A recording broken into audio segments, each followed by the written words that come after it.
其他地區同事工情況。除咗泰國、緬甸、台灣、澳門、柬埔寨、南非、德國等工場嘅福音需要之外，中福團嘅宣教士何偉超牧師，佢唔係派駐固定一個國家，但就以佢嘅教導訓練恩賜，編寫報道同埋培育課程。佢亦都會親身前往唔同嘅工場，負責門徒同領袖訓練事工。另一位宣教士邱提領博士，以佢心理輔導嘅專業，提供宣教士心理健康服務，喺香港或者係宣教工場關心輔導宣教士，為佢哋禱告。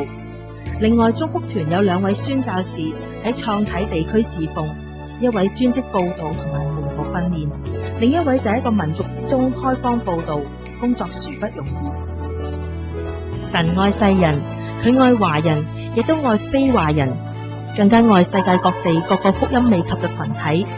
你願意回應神嘅大愛，參與神國嘅福音擴展嗎？請來代禱。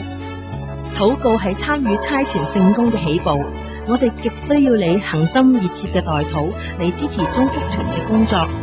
每個宣教士同埋工場都可以提供禱告資料俾你，請來奉獻。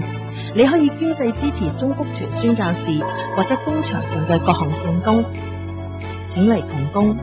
你可以作義工幫助地區辦事處，你可以以短宣形式協助工場。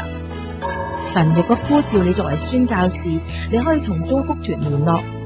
中福團嘅差派哲學，喺合適嘅時候差派合適嘅人前往合適嘅工場，作適合嘅工作。